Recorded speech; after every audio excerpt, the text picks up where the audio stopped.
All right, so today I'm here at my new buddy's shop, CLRD Hot. Every time I almost mispronounce that. Motorsports here in Miami. And I'm here, and I'm still in denial this happened, but I had the buggy here. I have him doing the hub seals on it. On the back, we're leaking on the brakes, as I told you guys. Had him do the brake pads as well because those were destroyed from the oil leak. And I was going to have him retune the carburetor. That's why it was running so shitty, so I thought. And so they thought, and they started up this morning to do the retune, and the fucking engine grenaded. The engine's toast. Because I'm going to need a rebuild. I don't even know what to say. I got the phone call maybe an hour ago. I was at lunch, and it still hasn't registered yet, so I'm here to actually take a look at it and see what actually happened. So I'll take you guys along. You see that crack? Oh yeah, right here. Jesus Christ. The second valve up.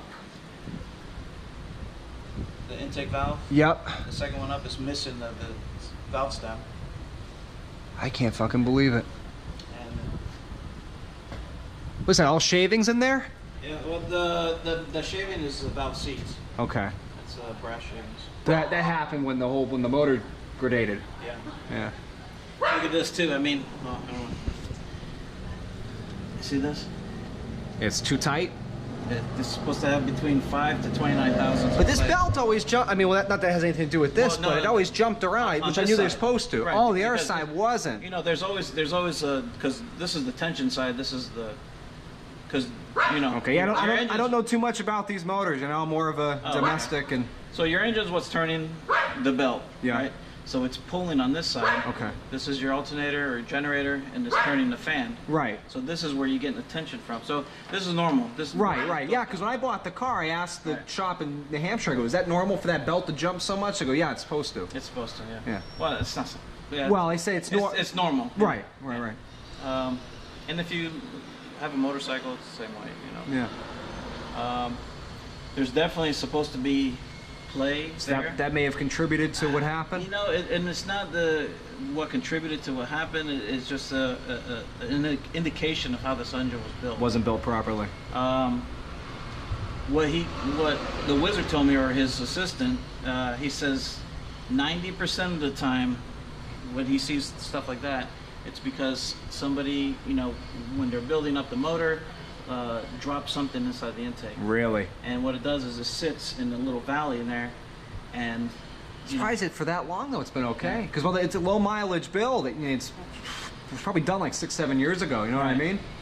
How many miles you got on it? When I bought I mean, again, really don't know. Yeah. But he took picture. I'm missing a lot of the stuff. When I looked at the pictures, the guy that built the car. His wife didn't like it afterwards. He traded it for a 560 SL Mercedes Roadster. Okay. And then that's who I got the car off That's a of. good trade. No kidding. I got the car off of that guy. Okay. He thought it was cool. He didn't really use it much, and he brought it in for the conversion van I had. So I don't know that much about it. I have the list of what was done. He showed me some pictures of when that the guy gave me. He got the car from. And I think the odometer was at like 66, 67,000 when they did the, you know, now it's at 69. So, wow. So, I mean, so not that. I mean, you can just tell by looking at it. There's not that many miles on it. You know what I mean? But you know, and certain things that he mentioned also, and is the split pushrod tubes. okay. Usually when you build an engine like this, you put the solid ones in. They wouldn't do that. Yeah. Well, I mean, the split ones are for like if something happens and you just want to change one push rod, you can actually pull the split one out and put reseal it. But, Right. I guess in that sense, but So what do you? high performance bug? It creates more locations for leaking. Right. It's funny because all the guy wrote up on the rebuild is like, I built this engine to make sure it was as reliable as possible and not as much about power. I mean, up until this point, I'll tell you what, it was always turnkey. You know, never overheated. And it still runs. Right. Really. Yeah. But you know. Right. Well, obviously, we don't want to be running it. So, what do you think we have to do? So, what's the plan of attack here? Obviously, I'm going to fix it. You know, what I mean, I'm not going to take it home like this. So, obviously, we need a new head on that side. Okay.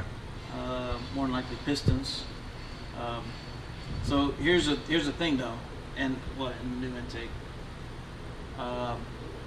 they don't sell pistons by themselves. So you change a piston, they give you a kit of 4 with the cylinders. Yeah. You know, so then you're talking about, you know, dropping a motor and doing essentially a top end rebuild. Yeah. Now, you say it's a 1600, but we don't know what size piston's in it. You know? That's the information I think I have for you. Okay, I'm going to pull it right great, now. yeah. I looked really quick today because you called me when I was at lunch. I ran back to the house, saw what I could find. I remember I had a picture on my phone of the list, but I could probably dig a little bit deeper and see what else I can find. But Yeah. I have that info. I give it to you in a minute, and we'll go from there. But I'm pretty sure he put all that shit in there. But so we're just basically a top end rebuild. That's what we're looking at. Well, and then taking care of things like this that's too, the ideally. Thing, though.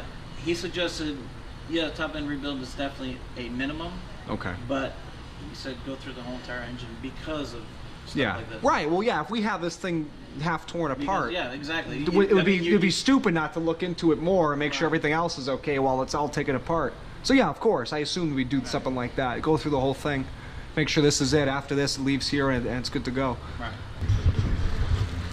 All right. So I'm at the shop where I got the used tires and the alignment done. And I told you guys in the video I did the other day that I heard some noise in the front end still.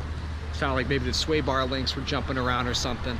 Well, it ends up that the guy had put the struts in. This isn't the first time I've had an issue with some of his install work, so I think I'm gonna have to be done with him.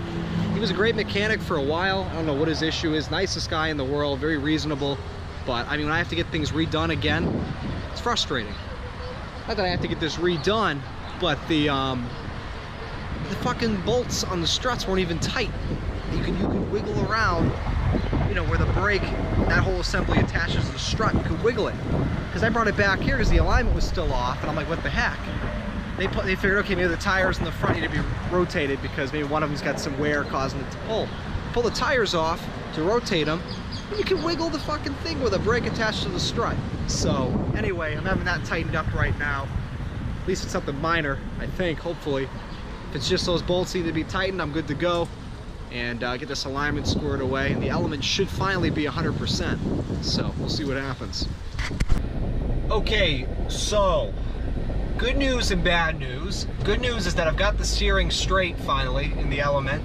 And oops, I'm blocking the road here. So that's good. It took 2 more fucking alignments. Bad news is that there's definitely a minor or major issue with the steering rack, the rack and pinion. It's funny because I thought I was lying to the kid when I bought the car. I'm like, oh, it's got a rack and pinion issue because one of the boots is hanging off of it. Well, I didn't notice at the time that the rack actually is leaking. Obviously minor enough because I haven't had to add any power steering fluid, and I mean there's some grease. It's very minor, and there's no clunking or anything. I mean, well, there is clunking, but I've had a bad rack and pinion before. You know when it's bad. This one feels fine. However, you always hear this clunking in the, I was telling you guys, the struts are new, control arms are new, ball joints are new. These guys torqued everything down. Like I said, it was all loose from the install work that my now former mechanic did, because this is not the first time something's left there not done right.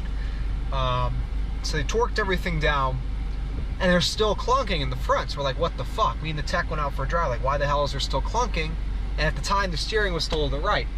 So they put it up on the lift, and we were watching everything as we were just playing with the wheel, and sure enough, the rack and pinion actually has a, oh, I'm almost out of memory.